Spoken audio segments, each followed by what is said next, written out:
a la prédica le puse un mejor pacto. ¿Qué quiere decir esto, hermanos? No quiere decir que los pactos de Dios no sean buenos, ¿verdad? Pero el pacto que hizo Jesús en el último, dice que fue el mejor. Yo así le puse, hermanos, ¿verdad? Pero yo te voy a decir, ¿cuántos pactos más hubo? ¿Cuántos pactos más hizo el Padre con algunos de los del Antiguo Testamento o del Nuevo Testamento? Con Noé, con Abraham, ¿verdad? Con Noé fue cuando hizo el arca, ¿verdad? Con Abraham fue que en su descendencia, con Agar, ¿verdad? Con todas aquellas personas que él hizo, con Adán también, ¿verdad? Pero pues con Moisés en el monte Sinaí, ¿verdad, mis hermanos? Y cada uno de ellos fue un pacto maravilloso, ¿verdad? Pero hoy vamos a ver un mejor pacto, y así le puse, ¿verdad? Y el más grande que ha habido, ¿verdad, mis hermanos?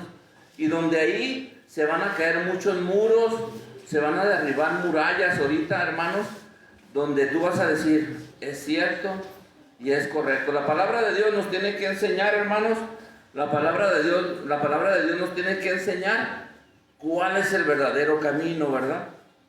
Y el verdadero camino es Cristo, pero tenemos que estar obedientes.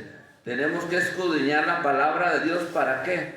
Para dar un buen evangelio, para que cada uno de nuestros hermanos o los más pequeños que vienen al final de tiempo, que no estemos nosotros, ellos llevarán esa sana doctrina.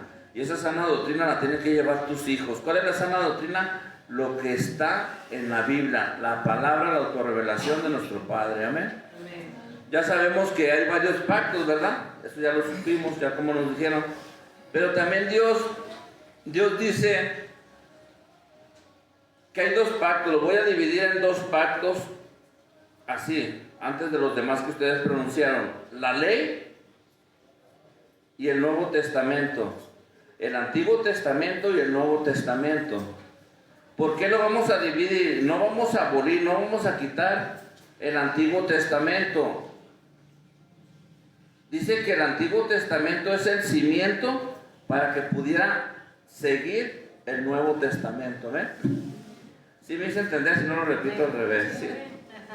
Entonces, nosotros, antes de ir al libro de Hebreo, porque en el libro de Hebreo es donde vamos a empezar, yo quisiera mostrarte uno de los pactos que hizo Dios con uno de los primeros que dijo mi hermano, es con Moisés, ¿verdad? Y eso está en el libro de ¿qué? En el Éxodo 20. Vayan a Éxodo 20, hermano.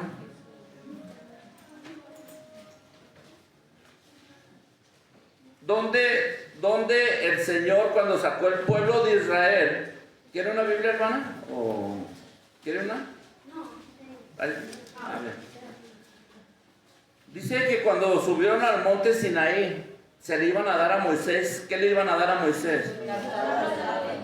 ¿Y quiénes? Oigan bien, porque de ahí vamos a partir, porque hoy vamos a desenmascarar a los falsos profetas. ¿Para quién eran los mandamientos? ¿Para ti o para el pueblo de Israel? Fue el pueblo escogido y les iban a decir cómo se iban a regir para hacerlos, para que vivieran en santidad, para que pudieran llevar, ¿verdad, hermanos?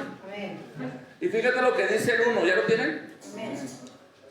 Y habló Dios todas estas palabras diciendo, yo soy Jehová tu Dios, que te saqué de tierra de Egipto, de casa de servidumbre. ¿A quién les está hablando? ¿Que estaba dónde? Que estaba Egipto y estaban cautivos, ¿verdad, hermanos? Prisioneros, eran esclavos. ¿Por qué eran esclavos? Porque no se les pagaba ni un peso, se les daba comida, bebida y trabajo, y no había descanso, hermanos. Oigan bien, no había descansos. Y el 3 dice, no tendrás dioses ajenos delante de mí. Y les empezó a decir a Moisés, ¿qué les tenía que decir a ellos, verdad? Yo soy tu Dios que te saqué donde era servidumbre, ¿verdad? Pero hoy te saco de ahí, pero te vas a regir bajo estos ¿estos son qué? Mandamientos. Dice, no tendrás dioses ajenos delante de mí, ¿sí? Pero también el 4 dice, no te harás imagen ninguna semejanza de lo que esté arriba en el cielo, ni abajo en la tierra, ni en las aguas debajo de la tierra. Amén. Esto, ¿por qué les estaba diciendo esto él? Porque quería llevarlos a que estuvieran en una santidad, para que ese pueblo sea el que llevara ese mensaje, ¿verdad? Y luego dice, no te inclinarás a ella, ni las honrarás, porque yo Jehová tu Dios, fuerte y celoso, que visito la maldad de los padres sobre los hijos hasta la tercera y cuarta generación de los que me aborrecen. Les estaba diciendo que él era Jehová. ¿Por qué les estaba diciendo eso? Porque venían de Egipto adorando ¿qué? Muchos dioses, muchas tradiciones. Había culturas donde en 430 años que no aprendieron todo lo que aprendieron con los egipcios, ¿verdad? Se habían olvidado de una cosa, hermanos. Se habían olvidado de ¿qué? De adorar a Dios, de clamar a Dios, ¿verdad? Se les había olvidado. Pero aquí por eso fueron cautivos, para que recordaran, hermanos. Aquí cuando él los sacó, dijo, yo soy Jehová. Porque estuvieron 430 años cautivados. Porque desobedecieron, hermanos. Oigan bien. Y el 6 dice, y hago misericordia a millares a los que me aman y guardan mis mandamientos. ¿Quién tiene misericordia? Dios tiene misericordia para todos aquellos que lo aman. El que sigue y están en la presencia de Dios, ¿verdad, mis hermanos? Pero también dice, el otro dice el 7, no tomarás el nombre de Jehová tu Dios en vano, porque no dará por inocente Jehová el que tome su nombre en vano. Muchas veces juramos, sí, te lo juro por Dios, y es mentira, hermanos. Estamos usando el nombre de Dios y no valida, hermanos, no valida nuestro Señor.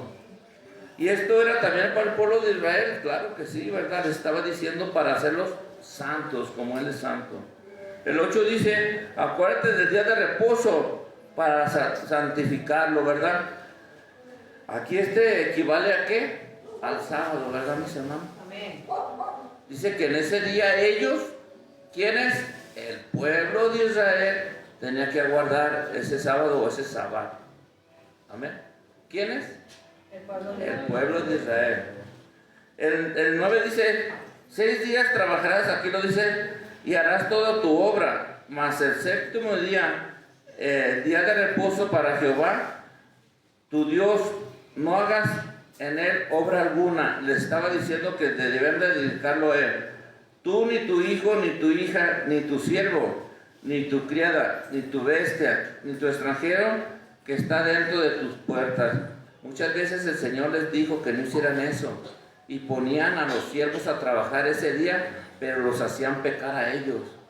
Y los judíos ven a gusto, ¿verdad? Ellos creían que estaban haciendo bien y no era así, hermano. Y el 11 dice, porque en 6 días hizo Jehová los cielos y la tierra, el mar y todas las cosas que en ellos hay, y reposó en el séptimo día. Por tanto Jehová bendijo el día de reposo y lo santificó. Aquí muchas veces nosotros, hermanos, oigan bien, esto lo dijo ¿quién? Jehová, ¿verdad? Pero quiero adelantarme tantito. ¿Quién dijo que le daba toda autoridad sobre todo nombre? Jehová le dijo ¿a quién? Al Hijo. Al Hijo, que le daba toda autoridad.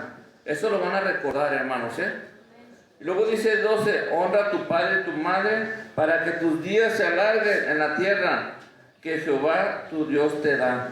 Este mandamiento, hermanos, yo te lo digo hasta el día de hoy, que siga vigente, ¿verdad, mis hermanos? En realidad sigue vigente, se resumen en 2, ¿verdad? Ama a tu Dios y Señor con todo tu corazón, con toda tu alma y con toda tu mente. Y el otro, ama a tu prójimo como a ti mismo. En esos 2 se resumen los 10 mandamientos para los cristianos, hermano. Amén. Y el 13 dice, no matarás. Esto dice que no somos permitidos de matar. Muchas veces ahorita están usando la eutanasia, tanto el que mata como el que dice, yo ya quiero morirme, están contra la palabra de Dios. Amén. No matarás.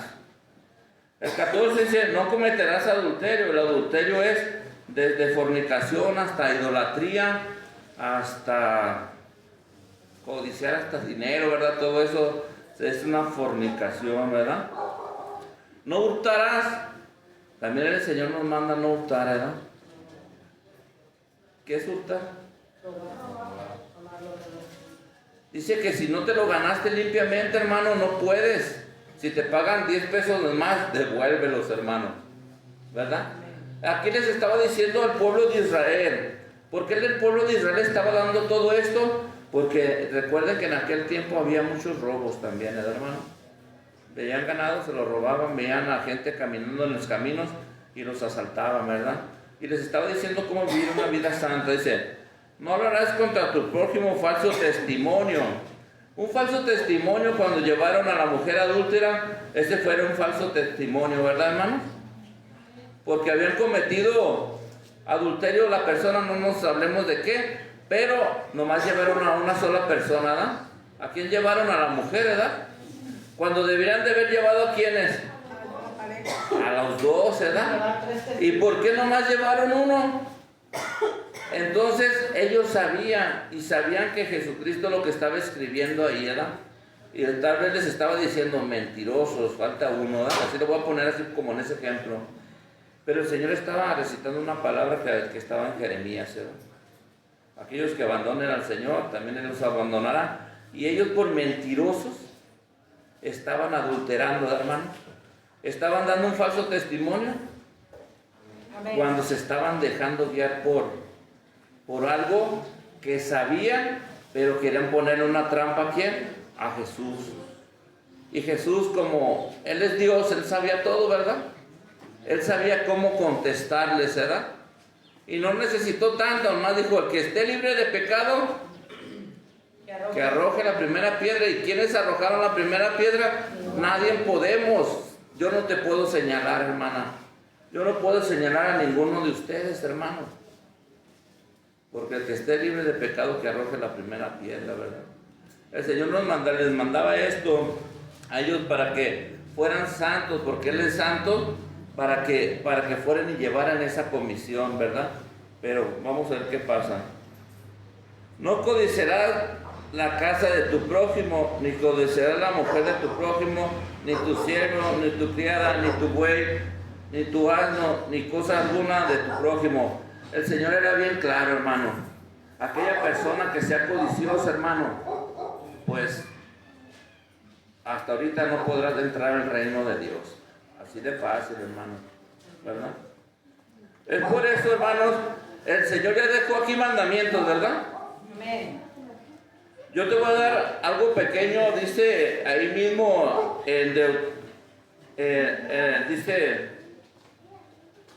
en el 18, hermanos, habla, nomás te lo voy a dar un resumen, dice, todo el pueblo observaba el estruendo de los relámpagos, del sonido de la bocina en el monte que humeaba, y viéndolo el pueblo temblaron y se pusieron de lejos, ¿verdad? Ahí en este resumen, hermano, les estaba diciendo que el pueblo de Israel no quiere subir al monte Sinaí. ¿Por qué no quería subir, hermano?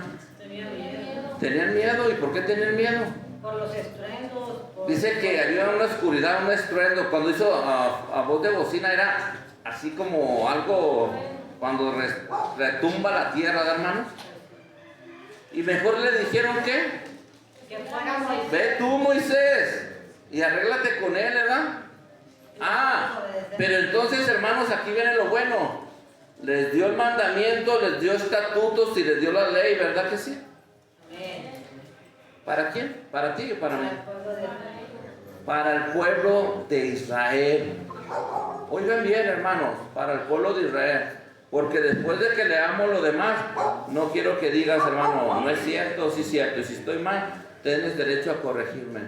Ahora sí, sobre esta base, vamos a ir a Hebreos, hermano.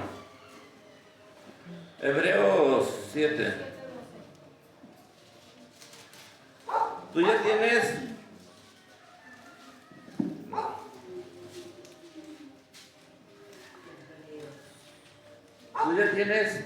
Ya vimos a quién les habló el Señor, el Padre. Lo vamos a poner como Padre y hoy vamos a hablar ahorita de Jesús, que es el mismo Dios. Amén. Ustedes me dicen cuando lo tengan.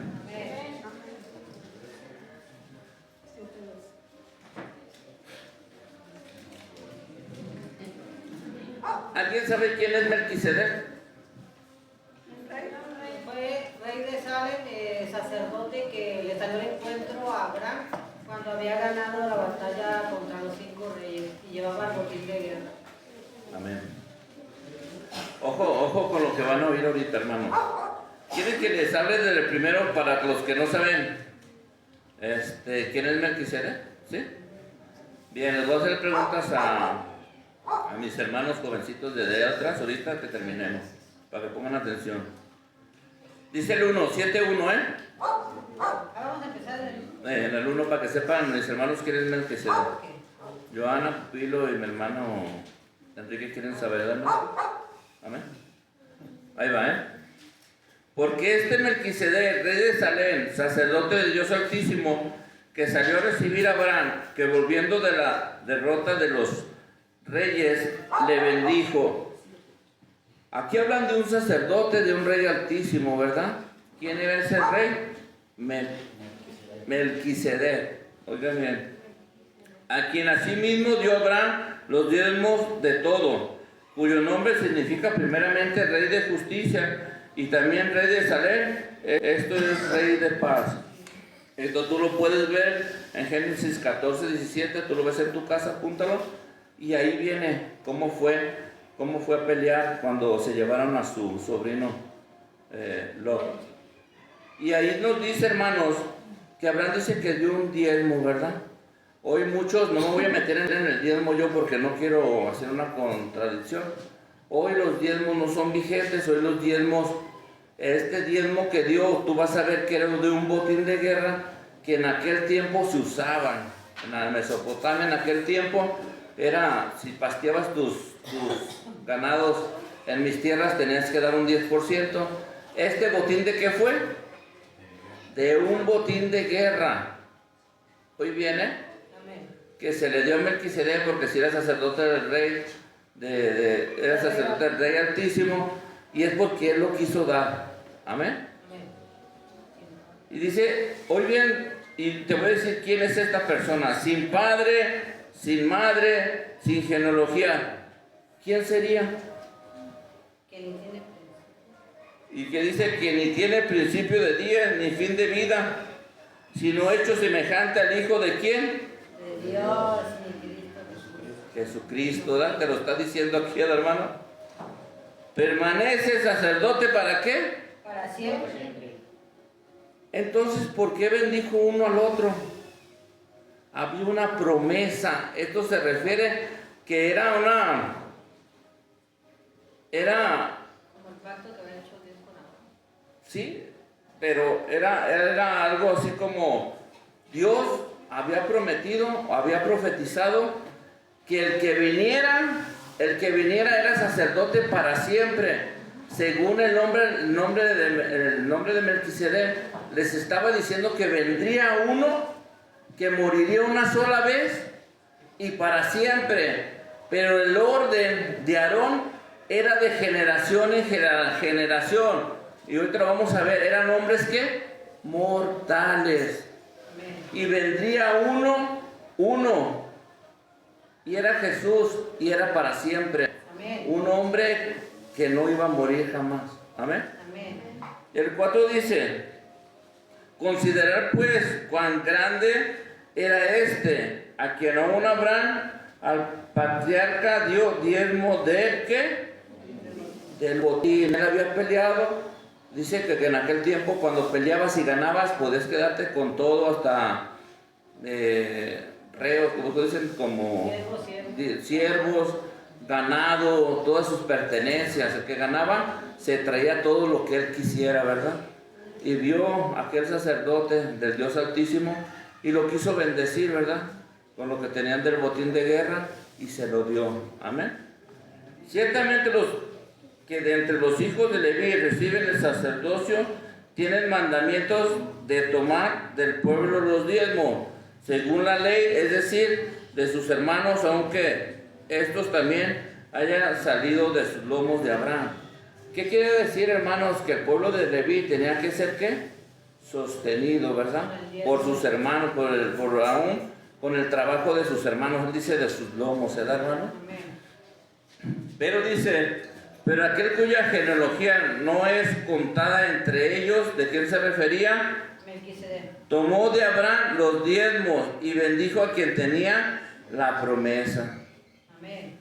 ¿La promesa de nosotros quién es, hermano? Jesucristo, hermano. Dice el 7, y sin discusión alguna, el menor es bendecido por el mayor. ¿Quién bendijo a quién?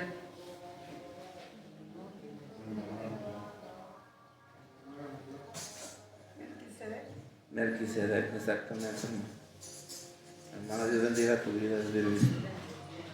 Dice el 8, y aquí ciertamente recibir los diezmos hombres que mortales, los diezmos son para los hombres mortales, pero allá uno de quien se da testimonio de quien vive, y por decirlo así, en Abraham pagó el diezmo también Leví, que recibe los diezmos. Había que instituir un diezmo porque Leví se iba a encargar de todo el sacerdocio del templo, ¿verdad? Amén. Y ellos no iban a trabajar y ellos tenían que recibir para sostenerse, ¿verdad, mis hermanos? Más a todos los demás, a las 11 tribus, ¿sí?, de los hijos de Jacob, se les dio heredad. ¿Quién se la dio? El Señor, el Padre, ¿verdad? Amén. A cada uno les dio. Y dice el 10, porque aún estaba en los lomos de su padre cuando Melquisedec le salió al encuentro. Si pues la perfección fuera por el sacerdocio levítico, ¿por qué bajo él recibió el pueblo la ley?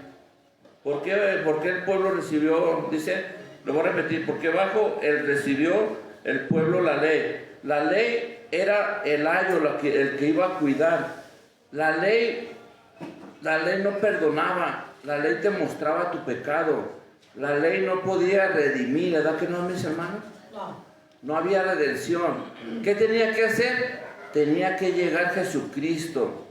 Y la ley fue el ayo, la nodriza, la que te cuidó, la que cuidó en aquel tiempo para que pudiera llegar Jesucristo. Y ahorita lo vamos a ver. ¿Qué necesidad había aún que se levantase otro sacerdote según el orden de Melquisedec, que no fuese llamado según el orden de Aarón? Recuerden que el sacerdocio de Aarón fue puesto por el hombre, ¿verdad? De generación, si Aarón moría, ¿seguirían quiénes? Sus hijos. Sus hijos. Pero el orden de Melquisedec, por eso leímos en el 1, era sacerdote ¿para qué? Para siempre. Para siempre, hermanos. ¿Y quién era ese sacerdote? Jesucristo, hermano.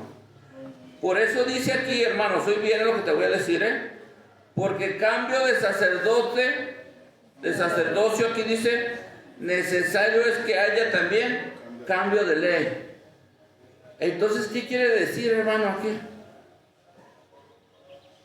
Que cuando cambió el sacerdocio de Jesucristo tenía que cambiar la ley. ¿Recuerdan que les dije que le habían dado a Jesucristo el nombre sobre todo nombre? Amén. Ahora, aquí dice, porque cambiado el sacerdocio, según el orden de Melquisedec, es necesario que haya también cambio de ley. Y cuando vino el Nuevo Testamento, hermano, exactamente. Ahí cambió, ahí terminó la ley. Y comenzó la gracia. Y bajo la gracia tú y yo estamos. Hoy te digo, en el monte Sinaí que leímos en Éxodo, ¿verdad? Dice que a Moisés subió porque los demás tuvieron miedo y les dio estatutos, mandamientos, ¿verdad, mis hermanos? ¿Eso era para nosotros? No. Hoy cambio de sacerdote es cambio de ley. Hoy te digo, ¿podemos ir a sacrificar un cordero? No. Podemos hacer, y te puedo leer Levítico si tú quieres, o te puedo leer después del Éxodo 6, todos los mandamientos, estatutos de cómo se deberían de regir. ¿Así nos debemos de regir nosotros, hermano? No, hermano. Aquí está bien claro en Hebreos 7:12, cambio de sacerdotes, cambio de ley. Y tú estás, si nosotros viviéramos bajo la ley, estuviéramos condenados. Es más, ya no existiéramos, estuviéramos fulminados. En aquel tiempo el Señor te cortaba de tajo, hermano, así como la higuera era de raíz. Pero eso es lo que nosotros queremos. Denle gracias a Dios que nosotros creemos en el sacrificio de Cristo, que está sentado a la derecha del Padre. ¿Para qué, hermanos? Para que sea nuestro abogado. Y cuando reconoces que es tu abogado, entonces estarás creyendo en el sacrificio que Él hizo en la cruz, ¿verdad? Un solo sacrificio y para siempre. ¿Cuántos sacrificios desde que empezó el pecado? Desde que el Señor en el monte Sinaí le dio los estatutos y las leyes, ¿cuántos sacrificios nos hicieron? ¿Y hubo redención? No, hermanos. Tuvo que venir Jesucristo con este cambio de sacerdocio y que no viene de los levíticos. ¿Quién sabía que el sacerdocio era levítico? Amén. Pero ahora este sacerdote, que es Jesucristo, ¿de dónde vino? La tribu de Judá. De la tribu de Judá. Muy bien. Y el 13 dice, ¿y a quién? De quien se dice esto es de otra tribu, de la cual nadie sirvió al altar. Amén. Dice, hay una palabra en la Biblia, dice que despojándose a sí mismo, ¿verdad? ¿Quién recuerda esa? Amén. Despojándose a sí mismo se hizo hombre, ¿verdad? ¿Y quién se despojó? El mismo Padre, hermanos. Se encarnó. Y en ese momento dice que fue Manuel y cuando nació fue Jesús. Amén. La promesa y después fue la ¿qué? La salvación, ¿verdad, mis hermanos? Y solamente la salvación ¿de quién puede venir? De Jesucristo. De Jesucristo. Por un hombre entró el pecado y por un hombre entró la salvación. Amén. Y esa salvación viene de Jesucristo. Para que si te dicen en otras culturas, tradiciones, aquí salvamos, aquí perdonamos, hermano, exactamente, eso es pura mentira, pura falacia, puro negocio, hermano. Y dice el 14, porque manifiesto es que nuestro Señor vino de la tribu de Judá, de la cual nada habló Moisés, tocante al sacerdocio. A Moisés se le dio una orden, pero vendría según el orden de Melquisedec, que Melquisedec dice que no tiene ni genealogía, ni padre, ni madre, principio ni fin. Yo te digo que es el mismo Padre, Melquisedec. Así es, hermano, oigan bien. Y fue una cristofanía, una aparición de Cristo, ¿verdad? Para que sepan también. Y esto aún más manifiesto, si a semejanza de Melquisedec se levanta un sacerdote distinto. Y el 16 dice, no constituido conforme a la ley del mandamiento acerca de la descendencia, sino según el poder de una vida indestructible. ¿Qué quiere decir? Que cuando llegue Jesús es para siempre. Ese sacerdote, ese sacerdocio va a existir que toda la vida, hermano, no va a cambiar. Y esto nos lo está diciendo la palabra de Dios, ¿verdad? Porque recuerden lo que dice Salonita, ¿verdad? Segundo Timoteo 3:17, toda la escritura es inspirada ¿por quién? Por Dios, hermano. El 17 dice, pues se da testimonio de Él. Tú eres sacerdote para siempre, según el orden de quién. Yo le voy a decir de su padre, ¿verdad? Sin padre, sin madre, sin genealogía, no tiene principio, no tiene fin. Es una persona eterna. Él es Melquisedec, el Padre. Amén. Oigan bien. El 18 dice, queda pues que abrogado el mandamiento anterior a causa de su debilidad e ineficiencia. ¿A cuál mandamiento quedó abolido, hermano? Fíjate lo que te voy a decir, voy a leer el 19. Pues nada perfecciona la ley. ¿De quién te habló? De la ley de los mandamientos. Y de la introducción de una mejor esperanza por la cual nos acercamos a Dios. Te voy a leer el 18 otra vez. Queda pues abrogado el mandamiento anterior a causa de su debilidad e ineficiencia. ¿De quién estaba hablando? De la ley. El Antiguo Testamento fue, la piedra fue el cimiento, hermanos, para que pudiera llegar Jesucristo, hermano. Amén. Esto dice la palabra, hermano. Y dice el 19, aquí lo vuelve a decir, pues nada perfeccionó la ley, ¿verdad que no fue perfecta? Fue la que cuidó, mientras que llegaba, ¿quién? Jesucristo, hermano. Y el 20 dice, y esto no fue hecho sin juramento. ¿Hubo un juramento? Fíjate lo que dice el 21, porque los otros ciertamente sin juramento fueron hechos sacerdote, pero este con el juramento del que le dijo, juró al Señor, si no se arrepentirá. Tú eres sacerdote para siempre, según el orden de quién. ¿Y de quién estaban hablando? De Jesucristo. De Jesucristo, hermanos. Fíjate, ahorita nos va a decir, pero aquí la ley tenía un término, ¿verdad? ¿Había cumplido la ley? Sí, de mantenerlos a través de los sacrificios, de expirar, de que si tú pecabas, llevabas a un animal, era sacrificado y expiaba tu pecado, ¿verdad? Pero no lo borraba. Prolongar. Oye bien lo que estás oyendo, hermano. Pero llegaría un sacerdote para siempre, que ese sí que ese perdonaría todos tus pecados, y aún para los que vas a cometer adelante, hermano. Amén. Y el 22 dice, por tanto Jesús es hecho ¿qué? Fiador de un ¿qué? ¿Cómo se llama esta prédica? Un mejor pacto. Y ahora te lo voy a repetir. Por tanto Jesús es hecho fiador. ¿Qué es un fiador, hermano? El que pagó. El que pagó, ¿verdad? ¿Quién es tu fiador? ¿Tú podrías pagar por tus pecados? No. Tendría que venir un sacerdote para siempre, uno sin mancha y sin arruga, ¿verdad, mis hermanos? Para que pudiera pagar todo eso que traíamos arrastrando. Hablo de los cristianos hoy en este día, ¿eh? Amén. Amén. Y lo que dice el 23, y los otros sacerdotes llegaron a ser muchos. ¿Se acuerdan que les dije que era de generación en generación? Debido a que por su muerte no podrían, ¿qué? Continuar. ¿Se fijaron, hermanos? Lo que dice la palabra de Dios.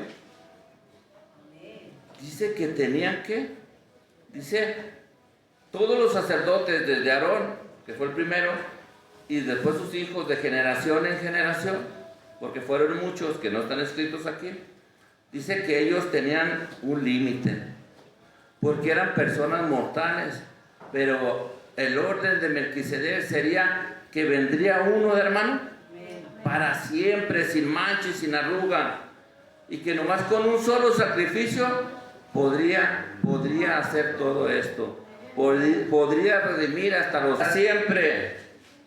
Tiene un sacerdocio inmutable. ¿Qué es inmutable? ¿Es que no puede llegar otro sacerdote? ¿No hay otro que te pueda salvar? ¿No hay otro que se pueda subir en la cruz? Hermanos, hoy se van a subir en la cruz 5 para salvarte. Yo creo en el sacrificio que hizo mi sacerdote Jesucristo, una vez y para siempre, según el orden de su Padre. ¿Y sabes para qué fue? Para que tú y yo tuviéramos vida eterna. Y solamente una cosa nos dice el Señor: obedéceme. ¿Sabes cuántas veces nos va a perdonar el Señor? Y no te vueles ni te creas. Toda la vida, hermanos. Pero Él buscará perfeccionarnos. Amén. El 25 dice, por lo cual puede también salvar perpetuamente a los que por Él se acercan a Dios, viviendo siempre para interceder por ellos. Dice que toda la vida Él permanece para salvar, para interceder. Y Él buscará la manera, hermano, de cómo te va a salvar. Muchas veces estamos pasando tribulaciones, no queremos venir, desconciertos. Estamos pasando muchas cosas, pero te voy a decir una cosa.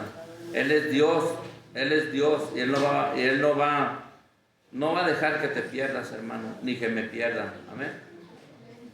El 26 dice, porque tal sumo sacerdote nos convenía santo, inocente, sin mancha, apartado de los pecadores y hecho más sublime que los cielos. ¿De quién estaba hablando aquí? De Jesucristo nuestro Señor. Sin mancha y sin arruga. Amén. Amén. Gloria a Dios, mis hermanos. El 27 dice que no tiene necesidad cada día, como aquellos sumos sacerdotes, de ofrecer primero sacrificios por sus propios pecados y luego por los del pueblo, porque esto lo hizo una vez para siempre, ofreciéndose a sí mismo. Amén. ¿Recuerdan, hermanos, que les dije antes que hacían? Antes de entrar al lugar santísimo, el sacerdote tenía que ofrecer sacrificio para poder purificarse primeramente él, y después hacía el sacrificio para el pecador, para poder pasar. Y aquí nos dice que él hizo una vez para siempre, ofreciéndose a sí mismo. Él era el cordero inmolado, él era Dios, él era. ¿Y cómo fue inmolado? A través de los golpes, a través de antes de que subiera a la cruz, cómo llegó, hermanos, irreconocible, ¿verdad? Porque esos latigazos, esa corona y todo lo que le pasó con esos chicotazos que le dieron, hermanos, quiero decirte una cosa, esos eran para mí y esos eran para ti. Pero él dijo, Señor, dámelos y ninguno de ellos voy a perdonar. Amén. Amén. Y luego dice el 28, porque la ley constituyó sumos sacerdotes, débiles hombres. ¿Qué nos dice aquí? Los descendientes de Aarón no podían hacer ese sacrificio en la cruz porque no pasaría nada. Amén. Pero la palabra del juramento posterior a la ley, al Hijo hecho perfecto para siempre. Amén. ¿Según qué, hermanos? Amén. El orden de Melquisedec. Oiga, supiste, hermano, que por muchos que dicen, nosotros vamos a hacer las fiestas de las enramadas, vamos a festejar ¿cómo se dice? Vamos a las fiestas, la Pascua. Nosotros no podemos festejar esto, hermano. Y yo te digo por qué no lo podemos festejar. Porque nosotros ni somos israelitas, ni estuvimos bajo ese juramento de Israel, bajo la ley. Hoy nosotros si hiciéramos fiesta, si fuéramos, vamos a festejar la enramada, ni sabemos el pueblo de Israel cómo festejaban las enramadas. El Señor les dijo que festejaran las enramadas, un poquito les voy a platicar de esto, era por todo lo que vivieron en esos 40 años en el desierto, tapándose, ¿verdad? Con ramas, con X cosa, ¿verdad? Y les estaba diciendo que festejaran, que recordaran, que por generación a sus hijos les recordaran, ¿sí? Cómo habían salido, ¿de dónde? De Egipto. ¿Cuántos años estuvieron vagando en el desierto? 40 años. Y que recordaran quién es el que los había sacado y quién los había ¿qué? Alimentado. ¿Quién les abrió el mar rojo? ¿Quién les abrió el río Jordán? ¿Quién los llevó al pueblo de Canaán, a la tierra prometida? Y todo eso fue porque el Padre así les había dicho. Pero les dijo que después de estar en la tierra prometida, así como nosotros, habría, hoy en este día, va a haber un cielo nuevo, una tierra nueva, hermanos. Hoy bien, hermanos. Amén. Para todo aquel que cree en la promesa de Dios. Amén. Si nosotros seguimos, o personas que sigan diciendo que estamos bajo la ley, hay un nuevo pacto, hermanos. Y ese nuevo pacto, ¿quién es? Jesucristo, hermanos. Y Jesucristo fue el único que, hermanos, que pagó. Hay en Mateo 9:17, alguien que lo lea, pero que lo lea resto, hermanos. Mateo 9:17. Fíjate lo que te voy a decir, hermanos. Esta es una enseñanza que tú vas a entender. Vas a entender, hermanos, porque dos cosas no pueden estar en una sola. Amén. Amén.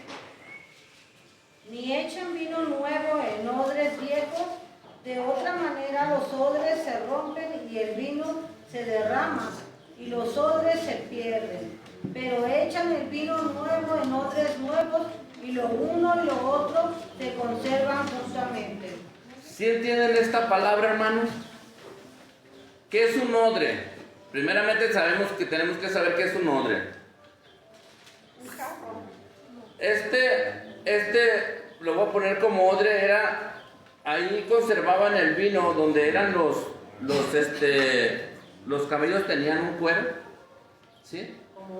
Como una bolsa donde ellos aguardan su agua, y ahí agarraban ese odre y echaban vino nuevo. ¿Para qué lo echaban vino? Para fermentar, ¿verdad? ¿Y qué hacía ese odre, hermanos? Se va inflando así, ¿no? Pero ya cuando tiene ese vino, esa fermentación, y se acaba ese vino, ya no puedes echar vino nuevo. ¿Qué crees que pasaría si echas vino nuevo? Ese odre se pone como... se reventaría. Y esto habla de la palabra de Dios que acabas de oír hoy.